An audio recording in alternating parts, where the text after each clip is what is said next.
பாட்டியின் முகத்தில் பளிச்சென்று வெளிச்சம் தெரிந்தது. சரி, நீ சொல்கிற வழிக்கே நான் வரேன். அப்படி திரும்ப வாங்கினதுக்கப்புறம் அந்த ஷேர்ஸ் எப்படி பிரித்து கொடுப்பீங்க? சடனாக ஹரீஷ் கேட்டதும் எல்லோரும் பேச்சை நிறுத்தினார்கள். அனுராதா பாட்டியின் முகம் இறுகியது.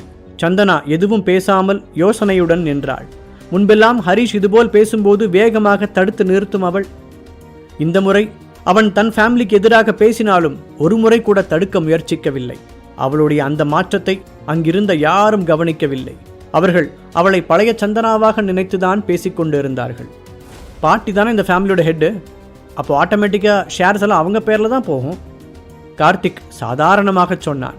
கார்த்திக், உனக்கெல்லாம் வெக்கமே இல்லைல்ல? ஹரீஷ் சத்தமாக இதை கேட்டான்.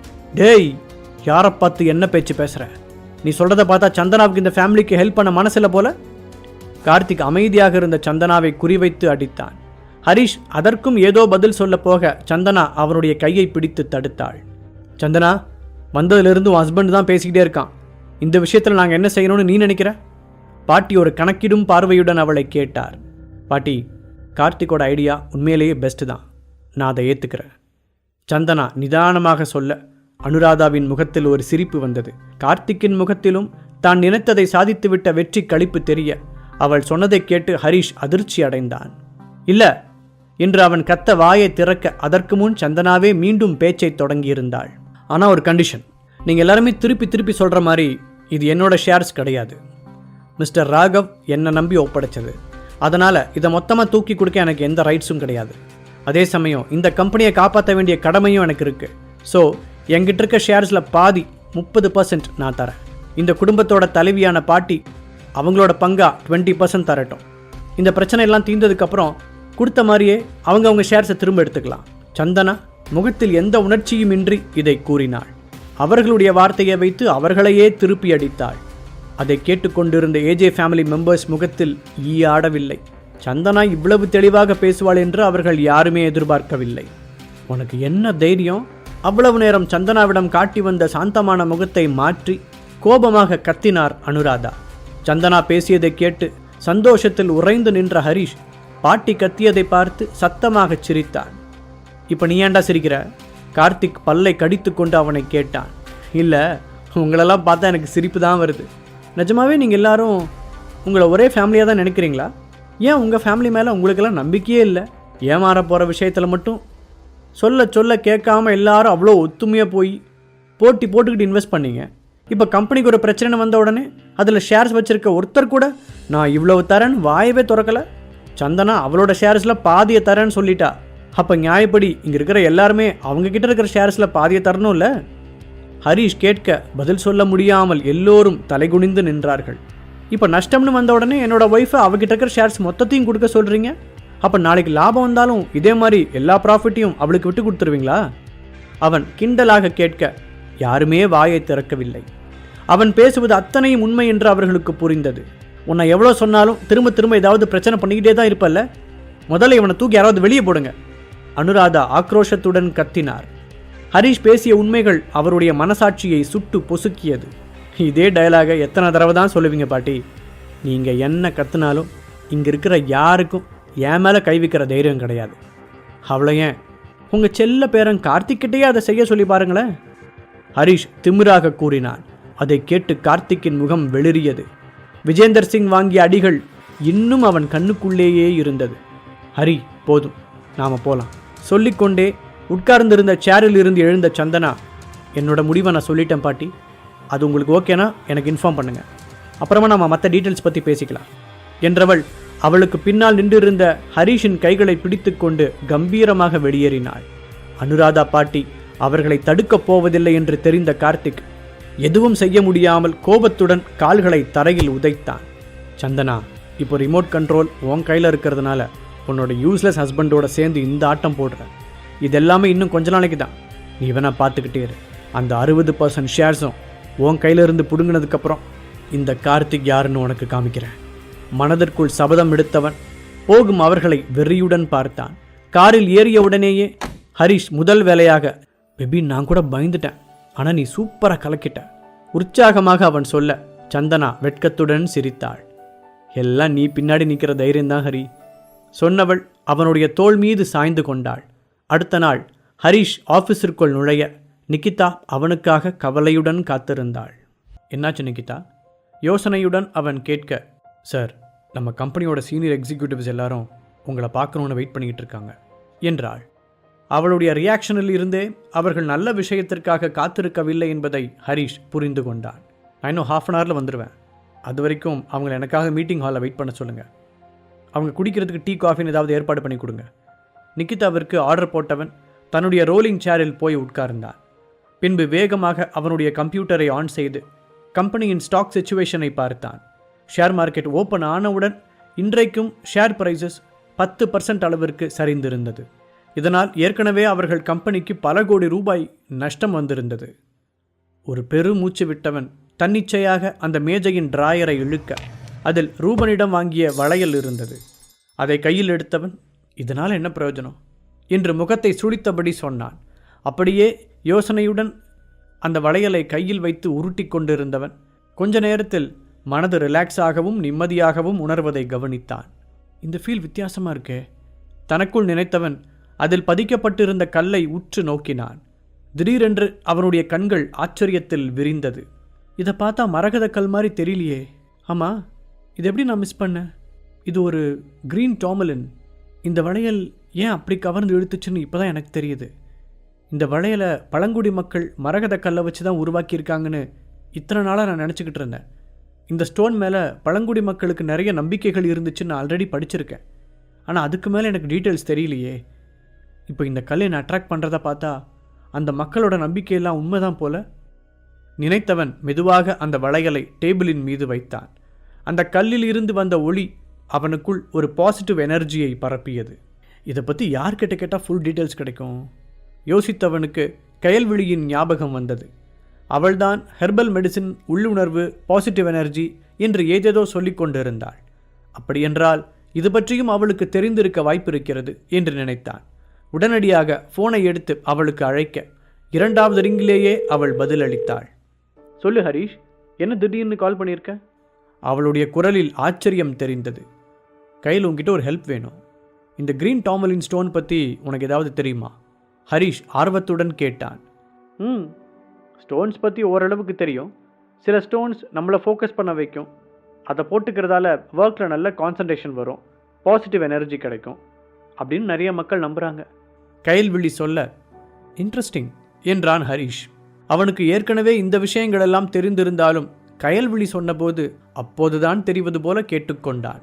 சரி, இப்போ நான் கேட்ட ஸ்டோன் பற்றி சொல்லு ஹரீஷ் கேட்க. நான் ஏன் உன்கிட்ட சொல்லணும்? கயல்விழி விளையாட்டாக பதிலளித்தாள். கயல், எனக்கு உண்மையாகவே இதை பற்றி தெரிஞ்சுக்கணும். என்கிட்ட ஒரு வளையல் இருக்குது. அதில் இந்த கல் தான் பதிச்சிருக்காங்க. அந்த வளையலை பற்றி எனக்கு நல்லாவே தெரியும். ஆனால் இந்த கல் தான் எனக்கு ரொம்ப புதுசாக இருக்குது. உன்னால் ஹெல்ப் பண்ண முடியுமா? ஹரீஷ் திரும்பவும் அழுத்தமாக கேட்டான். சரி, நீ இவ்வளோ கெஞ்சி கேட்குறதுனால போனா போகுதுன்னு சொல்கிறேன். இன்னும் 1 ஹவரில் எல்பி பேங்க்குக்கு வா. நான் எனக்கு தெரிஞ்சதை கண்டிப்பாக உனக்கு சொல்கிறேன். கயல்விழி உறுதியளித்து விட்டு ஃபோனை வைத்தாள். அப்போது நிகிதா கதவை தட்டி விட்டு உள்ளே வந்தாள். சார், மீட்டிங் ஹால் எல்லாரும் உங்களுக்காக வெயிட் பண்ணிட்டு இருக்காங்க. அவள் சொல்ல தலையாட்டிய ஹரீஷ் எழுந்து அந்த ஹாலை நோக்கி சென்றான். தியானா மீடியா அவனுடைய கண்ட்ரோலுக்கு வந்த பிறகு அவன் நடத்தும் முதல் பெரிய மீட்டிங் இதுதான். அதனால் அவனை பற்றி அங்கிருந்த யாருக்கும் பெரிய அபிப்பிராயம் இல்லை. அவன் அந்த ஹாலிற்குள் நுழைந்தவுடன் வேகமாக எழுந்து நின்ற ஒரு வைஸ் பிரசிடென்ட், ஹரீஷ் சார், இதுக்கு மேலே நம்மளால் போராட முடியாது. ஒருவேளை நாம் ஜெயிச்சாலும் பாதிப்பு ரொம்ப அதிகமாக இருக்கும் என்றார். ஷேர் மார்க்கெட் பிரச்சனைக்கு பின்னால் இருப்பது ராஜேஸ்வரன் ஃபேமிலி தான் என்று தெரிந்தவுடன் அவர்கள் எல்லோரும் பயந்து போயிருந்தார்கள். அவனுடைய சேரில் போய் அமர்ந்த ஹரீஷ் பொறுமையாக அவர்கள் சொல்வதையெல்லாம் கேட்டான். எல்லோரும் பேசி முடித்த பிறகு அந்த ரூமை சுற்றிலும் ஒரு பார்வை பார்த்த அவன், எல்லாரும் பேசி முடிச்சிட்டிங்களா என்று கேட்டான். சார், நாம் கண்டிப்பாக விட்டு கொடுத்து தான் போகணும். ஒருவர் தன்னால் முடிந்தவரை அழுத்தி கூறினார். சரி, நீங்கள் இதை சொல்கிறதுக்கு ராஜேஸ்வரன் ஃபேமிலி எவ்வளோ பணம் கொடுத்தாங்க? ஹரீஷ் நிதானமாக கேட்டான். அதை கேட்டு அதிர்ச்சியுடன் ஒருவர் முகத்தை ஒருவர் பார்த்து கொண்டவர்கள் அதன் பிறகு வாயை திறக்கவில்லை. எல்லாரும் நல்லா கேட்டுக்கோங்க. ராஜேஸ்வரன் ஃபேமிலியோட சண்டை போட வேண்டான்னு நினைக்கிறவங்க தயவு செஞ்சு இப்போவே வெளியே போயிடுங்க. உங்களை யாரும் தடுக்க போகிறதில்ல என்றவன் எல்லோரும் அமைதியாக இருக்க, அப்படின்னா யாருக்கும் எந்த ஆட்சேபனையும் இல்லை போல என்று கம்பீரமாக கேட்டான். பின்பு நிகிதாவிடம் திரும்பி, தேவையான எந்த ஃபண்ட்ஸையும் மாற்றுறதுக்கு உங்களுக்கு ஃபுல் ரைட்ஸ் தரேன். நம்மளோட ஃபர்ஸ்ட் கோல் மார்க்கெட்டை ஸ்டடியாக வச்சுக்கிறது தான், புரியுதா என்று கேட்டான் ஹரிஷ். அவள் சரி என்று தலையாட்ட அங்கிருந்த மற்றவர்கள் ஆச்சரியத்துடன் அவனை பார்த்தனர். இங்கே பாருங்கள், நீங்கள் எல்லாரும் என்ன நம்பணும்னு எந்த அவசியமும் இல்லை தான். பட் இப்போதைக்கு நான் தான் இந்த கம்பெனியோட ஓனர். ஸோ நான் எனக்கான ரெஸ்பான்சிபிலிட்டியை கண்டிப்பாக விட்டு தர மாட்டேன். அதனால் நீங்கள் எல்லாரும் பயப்படாமல் இருங்க. பிஸ்னஸில் தோக்கிறத விட தோற்று போயிடுவோமோ அப்படிங்கிற பயம்தான் டேஞ்சர்.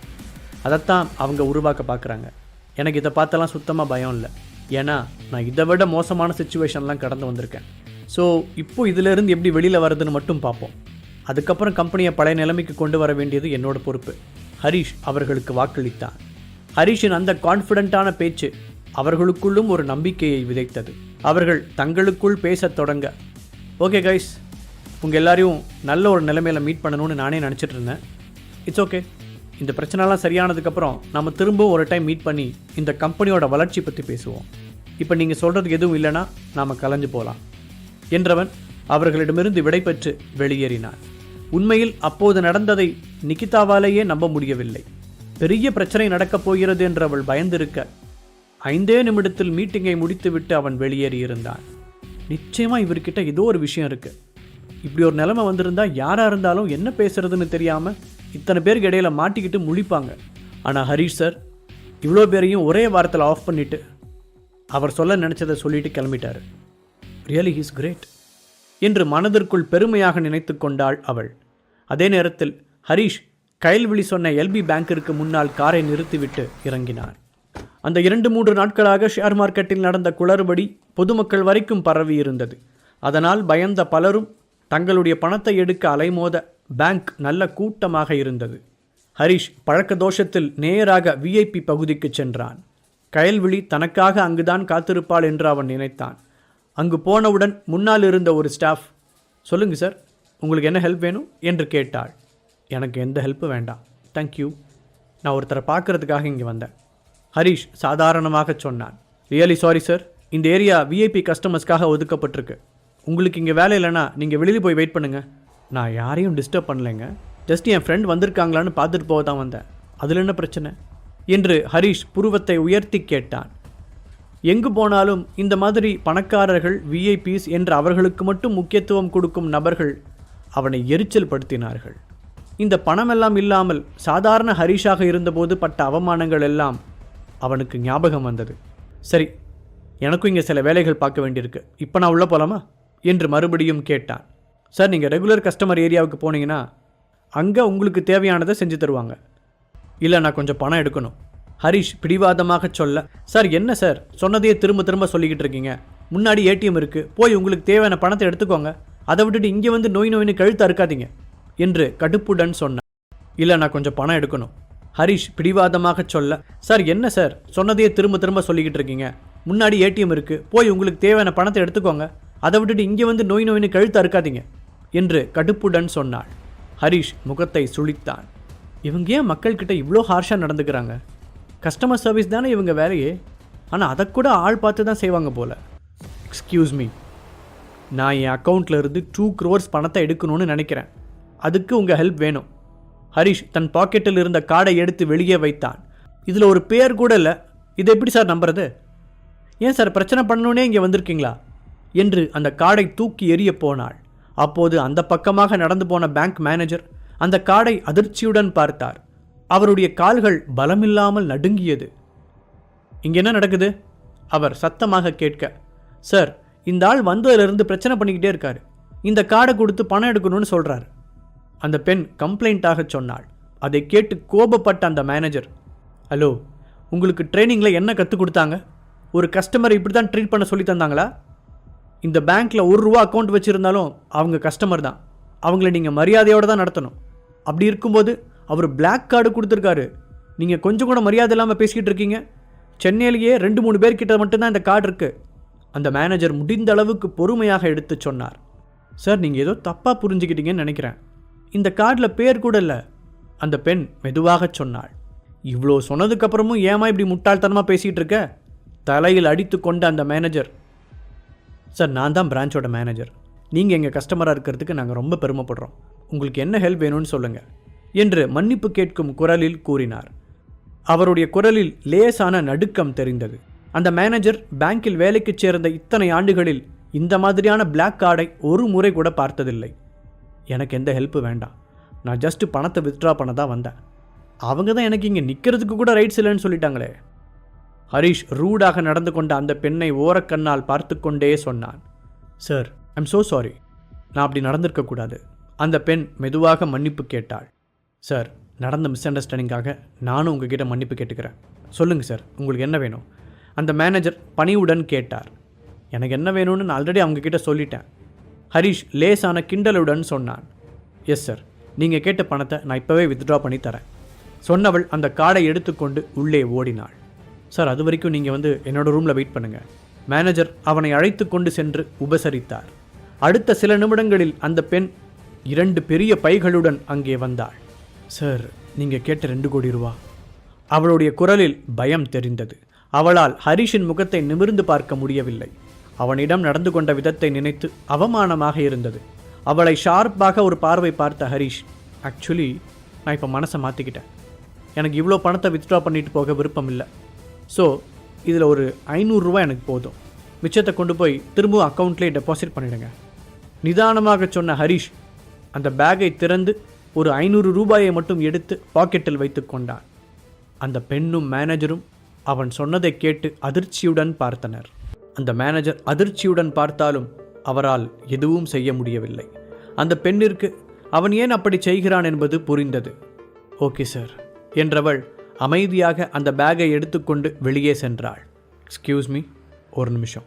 இனிமேலாவது வர கஸ்டமர்ஸை ஒரே மாதிரி ட்ரீட் பண்ணுவீங்கன்னு நினைக்கிறேன் என்று ஹரீஷ் சொல்ல தலைகுனிந்து நின்ற அவள் மெதுவாக தலையாட்டினாள். ஹரீஷ் மேனேஜர் ரூமில் இருந்து எழுந்து வெளியே வந்தான். அப்போது அவனை பார்த்த கயல்விழி, ஹரீஷ், நீ இங்கே என்ன பண்ணுற என்று கேட்டாள். நீ தானே இந்த பேங்க்குக்கு வர சொன்ன? நான் உன்னை பார்க்குறதுக்கு தான் இங்கே வந்தேன். சரி, வெயிட் பண்ணுற நேரத்தில் போர் அடிக்குதுன்னு கொஞ்சம் பணம் எடுக்கலான்னு போனேன். ஹரீஷ் சிரித்து கொண்டே சொன்னான். அவன் விஐபி ஏரியாவுக்குள் இருந்து வருவதை கவனித்திருந்த கயல்விழி, அப்படி பார்த்தாலும் உனக்கு அங்கே என்ன வேலை? அது விஐபி கவுண்டராச்சே. அவனுடைய கண்களை நேராக பார்த்தபடி சந்தேகத்துடன் கேட்டாள் கயல். அவளும் ரொம்ப நாட்களாக அந்த பேங்கில் அக்கவுண்ட் வைத்திருக்கிறாள். அதனால் அந்த விஐபி கவுண்டர் கோடிகளில் பணம் வைத்திருப்பவர்களுக்கு மட்டும்தான் என்பது அவளுக்கு தெரியும். ஓ, மேடம் போலீஸ்னு நிரூபிக்கிறீங்களோ? மனதிற்குள் நினைத்த ஹரீஷ், அது எனக்கு தெரியாது. நான் சும்மா அங்கே போனேன், கவுண்டர் ஃப்ரீயாக இருந்ததால் என்னை பணம் எடுக்க அலோவ் பண்ணிட்டாங்கன்னு நினைக்கிறேன் என்று அசால்ட்டாக சொன்னான். கயல்விழிக்கு அவன் கூறியதில் பெரிதாக நம்பிக்கை வரவில்லை. இருந்தாலும் அதற்கு மேல் தூண்டி துருவி கேட்க விருப்பமில்லாமல் பேச்சை மாற்றினாள். ஏதோ ஸ்டோன் பற்றி பேசணும்னு சொன்னேன். அவள் கேட்க, அதை பற்றி இங்கே பேச வேண்டாமே, உனக்கு வேலை முடிஞ்சதுன்னா நம்ம வெளியே போய் ஒரு இடத்துல உட்கார்ந்து பேசலாம். ஹரீஷ் பதில் சொல்லி கொண்டு இருக்கும்போது திடீரென்று யாரோ கத்தும் சத்தம் கேட்டது. நாங்கள் இந்த பேங்கை கொள்ளையடிக்க வந்திருக்கோம், எல்லாரும் அமைதியாக தரையில் படுங்க என்று கணீரென ஒரு குரல் கேட்டது. சடனாக கதவை திறந்து கொண்டு உள்ளே வந்த 5 முகமுடி கொள்ளையர்களை பார்த்துதான் அங்கிருந்தவர்கள் பயத்தில் கத்தியிருந்தார்கள். அப்போது ஒருவன் துப்பாக்கியால் மேலே சுட்டு, நாங்கள் சொன்னது உங்கள் காதில் விழலையா? அவர்களுடைய தலைவன், உங்களோட தலை தப்பிக்கணும்னா ஒழுங்கு மரியாதையாக நாங்கள் சொல்கிறத செய்யுங்க என்று கத்தினான். அதை கேட்டு பீதியடைந்த மக்கள் தங்களிடமிருந்த எல்லாவற்றையும் எடுத்து வெளியே வைக்கத் தொடங்கினார்கள். கயல்விழி முதலில் அவர்களை எதிர்த்து சண்டை போடலாம் என்றுதான் நினைத்தாள். ஆனால் அவர்கள் கையில் இருந்த துப்பாக்கியை பார்த்தவள், அவள் அப்படி செய்தால் மற்றவர்களின் உயிருக்கு ஆபத்து ஏற்படும் என்று அமைதியாக இருந்தாள். எவ்வளோ தைரியம் இருந்தா இவனுங்க பட்ட பகலில் பேங்கை கொள்ளையடிக்க வந்திருப்பானுங்க. கயல்விழி பல்லை கடித்து கொண்டு கூறினாள். அப்போ நைட்டில் வந்தால் பரவாயில்லையா? ஹரீஷ் கேட்க கயல்விழி அவனை முறைத்தாள். இந்த நேரத்தில் கூட உன்னால் எப்படி ஜோக்கடிக்க முடியுது? அவள் கடுப்புடன் கேட்க, என்ன பண்ணுறது, தானாக வருது. பயமே இல்லாமல் ஜாலியாக பதில் சொன்னவனை வெட்டலாமா இல்லை குத்தலாமா என்பது போல் அவள் பார்த்தாள். அம்மா தாயே, பார்வையிலேயே என்னை பஸ்பமாக்கிறத. என் பொண்டாட்டிக்கு வேற நான் ஒரே புருஷன், பின்ன என்ன? பகலில் வந்தால் தானே மக்களை பணைய வச்சு கொள்ளையடிக்க முடியும். நைட்டு வந்து அலாரம் அடித்து காட்டி கொடுத்துரும்ல, ரிஸ்க்கு ஜாஸ்தின்னு நினச்சிருப்பானுங்க. சரி, அதை விடு, இப்போ என்ன செய்யலான்னு சொல்லு. அவனுங்களை எதிர்த்து ஃபைட் பண்ணலாமா?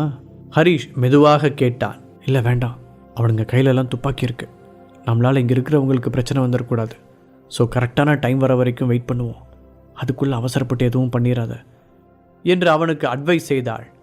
அவள் சொன்னது புரிந்ததால் தலையாட்டிய ஹரீஷ், நீ சொல்கிறதும் சரிதான். பக்காவாக பிளான் போடாமல் இப்படி பகல் நேரத்தில் கொள்ளையடிக்க இறங்கியிருக்க மாட்டானுங்க. எப்படியும் ஒரு செகண்ட் அவனுக்கு கவனம் மாறும். அந்த டைமை நாம் யூஸ் பண்ணிக்கலாம் என்று தைரியம் சொன்னான். அப்போது அந்த கொள்ளை கூட்டத்தின் தலைவன் பேங்க் மேனேஜரை பார்த்து, உள்ளே போய் ஒரு 10 கோடி ரூபா பணத்தை பேக்கில் அள்ளி போட்டு எடுத்துகிட்டு வா, வேகமாக போ, எங்களுக்கு டைம் ரொம்ப கம்மியாக தான் இருக்குது என்று அதிகாரமாக கட்டளையிட்டான். இப்போ எங்ககிட்ட அவ்வளோ பணம் இல்லை. மேனேஜர் நடுங்கிக் கொண்டே பதில் சொன்னார். ஏன்னா என்னை பார்த்தா ஜோக்கர் மாதிரி தெரியுதா? பேட்மேன் படத்தில் அதே ஜோக்கர் என்ன பண்ணுவான்னு தெரியும்ல உனக்கு? ஒரு ஃபேமஸான பேங்க்கில் வெறும் 10 கோடி ரூபா இல்லைன்னு சொன்னால் அதை நம்பணுமா? நான் என்ன உங்ககிட்ட 10,000 கோடியாக கேட்டேன்? எனக்கு இப்போவே 10 கோடி ரூபா பணம் வேணும். யார் போய் எடுத்துகிட்டு வரீங்க? அங்கிருந்த ஸ்டாஃப்ஸை பார்த்து ஆக்ரோஷமாக கத்தினான் அந்த தலைவன். இல்லைண்ணா, உண்மைதான் சொல்கிறேன். இந்த கொஞ்ச நாளாக ஷேர் மார்க்கெட்டில் பெரிய பிரச்சனை போகிறதுனால மக்கள் எல்லாரும் அவங்களோட சேவிங்ஸை எடுத்துகிட்டே இருக்காங்க. நிறைய கம்பெனிஸ் ஷேர் மார்க்கெட்டில் இன்வெஸ்ட் பண்ணுறதுக்காக அவங்க அக்கௌண்ட்டில் இருக்கிற மொத்த பணத்தையும் திரும்ப வாங்கியிருக்காங்க. அது மட்டும் இல்லாமல் இது ஒரு மீடியமான பிரான்ச்சு தான், ஹெட் ஆஃபீஸ் இல்லை. இங்கே அவ்வளோ பணத்தெல்லாம் வச்சுக்கிட்டு இருக்க மாட்டோம். அந்த மேனேஜர் பல்லை கடித்து வலியை அடக்கி கொண்டு கூறினார். இன்னும் ஒரு வாரத்தை பேசினா அடுத்த குண்டு உன் நெஞ்சில் தான் பாயும் சொன்ன அந்த தலைவன் மேனேஜரின் இதயத்தை குறிவைத்தான். மற்றவர்கள் பயத்துடன் அதை பார்த்தனர். அப்போது திடீரென தன்னுடைய ஐடி கார்டை தூக்கி பிடித்தபடி எழுந்து நின்ற கயல்விழி, நான் சென்னையோட அசிஸ்டன்ட் கமிஷனர் ஆஃப் போலீஸ், உங்கள் எல்லாரையும் அரெஸ்ட் பண்ணுறேன். கையில் இருக்கிற ஆயுதங்களெல்லாம் கீழே வச்சுட்டு தலைக்கு மேலே கையை தூக்கிட்டு நில்லுங்க என்று அதிகாரமாக சொன்னாள். இன்னும் தரையில் படுத்திருந்த ஹரீஷ் அவளை நம்ப முடியாமல் அதிர்ச்சியுடன் பார்த்தான். லூசா இவ? நல்ல சான்ஸ் கிடைக்கிற வரைக்கும் வெயிட் பண்ணலான்னு சொல்லிட்டு இவ பெரிய விஜயசாந்தி மாதிரி எந்திரிச்சு நிற்கிறா, அதுவும் என்கிட்ட ஒரு சிக்னல் கூட காமிக்காம என்று நினைத்து கொண்டே அவளை பார்த்தான். இப்போது அந்த முகமுடி கொள்ளையர்கள் அத்தனை பேரும் கயல்விழியின் பக்கம் திரும்பினார்கள். அப்படியோ ஆஃபீஸர், செஞ்சுட்டா போகுது. டேய், அதான் மேடம் சொல்லிட்டாங்கல்ல, எல்லாரும் துப்பாக்கியை கீழே வச்சுட்டு 1ஆம் கிளாஸ் பிள்ளைங்க மாதிரி கையை மேலே தூக்கிட்டு நில்லுங்கடா சொன்ன அந்த தலைவன். ஆமாம், நாங்கள் ஏன் உன் பேச்சை கேட்கணும்? நீ என்ன ஐடி கார்டை நீட்டிக்கிட்டு நிற்கிற? உன் ஐடி கார்டை செக் பண்ணுறதுக்கு இது என்ன ஏர்போர்ட்டா என்று கேட்க மற்ற கொள்ளைக்காரர்கள் சத்தமாக சிரித்தனர். கடவுளே, நான் கூட ஒரு நல்ல ஐடியாவோடு தான் எந்திரிச்சு நிற்கிறாளோன்னு நினச்சேன். கையில் துப்பாக்கி கூட இல்லாமையா இவன் அவனுங்களை மிரட்டினா? எந்த தைரியத்தில் இவ இப்படி பண்ணுறா? ஹரீஷுக்கு என்ன யோசிப்பதென்றே தெரியவில்லை. பாவண்டா, நம்ம போலீஸ் டிபார்ட்மெண்ட்டில் ஒரு அசிஸ்டன்ட் கமிஷனருக்கு துப்பாக்கி கூட வாங்கி கொடுக்கல போல.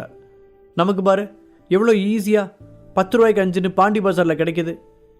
ஏன் ஏசிபி மேடம், நான் வேணா உங்களுக்கு ஒரு துப்பாக்கியை ஃப்ரீயாக கிஃப்ட் பண்ணட்டுமா என்று கோணலான சிரிப்புடன் அந்த தலைவன் கேட்க கயல்விழியின் முகம் அவமானத்தில் சிவந்தது.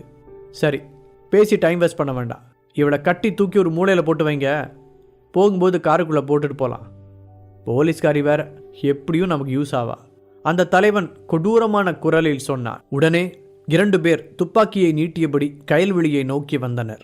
அவர்கள் பக்கத்தில் வரும் வரை பொறுமையாக இருந்தவள் சடனாக அவளுடைய காலை தூக்கி 2 துப்பாக்கிகளையும் ஒரே நேரத்தில் தட்டிவிட்டாள்.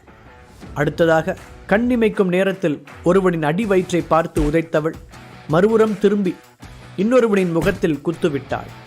டேய் பாப்பா, நிஜமாவே ஏசிபி போலதான்டா.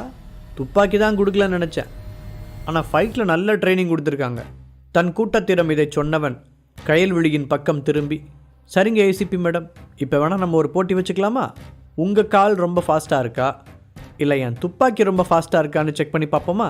எங்ககிட்ட இன்னும் மொத்தம் 5 துப்பாக்கி இருக்குது. இங்கே இருக்க ஆளுங்களை தலைக்கு ஒன்றுன்னு வச்சா கூட எப்படியும் ஒரு 30 விக்கெட் காலி. மிச்சம் இருக்கிறவங்கள எத்தனை பேரை நீங்கள் ஃபைட் பண்ணி காப்பாற்றிடலான்னு நினைக்கிறீங்க? ஏன்னா அந்த 30ல் ஒரு குண்டு உங்களுக்காக கூட இருக்கலாம். அப்புறம் எப்படி நீங்கள் மற்றவங்களை காப்பாற்ற முடியும்? அந்த தலைவன் கிண்டலாக சொல்ல கயல்விழி கோபத்துடன் அவனை பார்த்தாள். நீ செய்கிறது முட்டாள்தனம். பேங்கை கொள்ளையடிச்சுட்டு அவ்வளோ ஈஸியாக இங்கிருந்து தப்பிச்சு போயிடலான்னு நினச்சியா? அவள் மிரட்டுவது போல கேட்க, அதுக்கான பிளான் கூடவா இல்லாமல் நாங்கள் இங்கே வந்திருப்போம்னு நினைக்கிறேன். அந்த தலைவன் மறுபடியும் சிரித்தான். மேனேஜரின் உயிரை காப்பாற்றத்தான் அவள் எழுந்து நின்றாள் என்பதை ஹரீஷ் புரிந்து கொண்டான். அதனால் இதற்கு மேல் தாமதிக்க கூடாது என்று நினைத்தவன் துள்ளி குதித்து எழுந்தான். கயல், நீ அந்த மேனேஜருக்கு என்னாச்சுன்னு பாரு, நான் இவனுங்களை கவனிச்சுக்கிறேன் என்றான். அவன் சொன்னதை கயல்விழி புரிந்து கொள்ளும் முன்பாகவே கொள்ளைக்காரர்களில் ஒருவன் மீது பாய்ந்திருந்தான் ஹரீஷ். அவனுடைய துப்பாக்கியை தட்டிவிட்டு இருந்தவன் வேகமாக குதித்து அந்த கொள்ளைக்காரனின் உச்சந்தலையில் தனது கைமுட்டியை இறக்கினான். அடி விழுந்த வேகத்தில் அவன் ஒரு மணல் மூட்டையைப் போல மடங்கி கீழே உருண்டான். ஏதோ ஸ்பெஷல் ஆஃபீஸர் போல, இவர் கண்டிப்பாக நம்மளை காப்பாற்றிடுவார்னு நினைக்கிறேன். ஒருவன் சந்தோஷமாக சொல்ல மற்றவர்கள் அதை ஆமோதித்து தலையாட்டினார்கள். டேய் சின்னப்பையா, எந்த கேங்குடா நீ? அந்த தலைவன் ஹரிஷை பார்த்து கேட்டான். ஹரிஷுடைய சண்டை திறமையை பார்த்தவன் ஏதோ ரவுடி கும்பலைச் சேர்ந்தவன் என்று நினைத்து கொண்டான். அதற்குள் இன்னொருவன் ஹரிஷை பார்த்து பயப்படாதது போல கத்தினான். அவனை பார்த்து யாரும் பயப்படாதீங்க, அவன் ஒருத்தந்தான், நாம இத்தனை பேர் இருக்கோம் என்று தைரியம் சொன்னான். ஆமாம், இவனால் நம்மளை என்ன பண்ணிட முடியும்? நாம் எல்லாரும் சேர்ந்தா இவனை ஒரே அடியில் காலி பண்ணிடலாம். அப்படியே தூக்கி தரையில் விசிறி அடித்தான் ஹரிஷ். இன்னொருவன் நீளமான கத்தியுடன் ஹரிஷை நெருங்க ஓரக்கண்ணால் அதை பார்த்தவன் கடைசி நொடியில் அதே போல கத்தி வைத்திருந்த கையை மடக்கி பிடித்து அந்த கொள்ளைக்காரனின் தோளிலேயே திருப்பி குத்தும்படி செய்தான். வந்த 7 பேரில் 2 பேரை கயல்விழி அடித்து வீழ்த்தி இருக்க 3 பேரை ஹரிஷ் தூக்கி போட்டு மிதித்திருந்தான். இப்பொழுது மிச்சம் இருந்தது 2 பேர் மட்டும்தான். சண்டைக்கிடையில் அவர்கள் கையில் இருந்த துப்பாக்கிகளை பறித்த ஹரிஷ் மின்னல் வேகத்தில் அதிலிருந்த குண்டுகளை எடுத்துக்கொண்டு துப்பாக்கிகளை மூலைக்கு ஒன்றாய் வீசியிருந்தார். இப்போது பொறுமை இழந்த அந்த தலைவன் துப்பாக்கியுடன் ஹரிஷின் மீது பாய காலை தூக்கி அந்த துப்பாக்கியை தட்டிவிட்ட ஹரிஷ் அந்த தலைவனையும் ஃபுட்பாலை போல ஓங்கி ஒரு உதை விட்டான். பாக்கெட் எஃப்எம் ஆப்பை டவுன்லோட் பண்ணி கிங் ஆடியோ சீரீஸை கேட்க ஸ்டார்ட் பண்ணுங்க. லிங்க் டிஸ்கிரிப்ஷனில் கொடுக்கப்பட்டுள்ளது.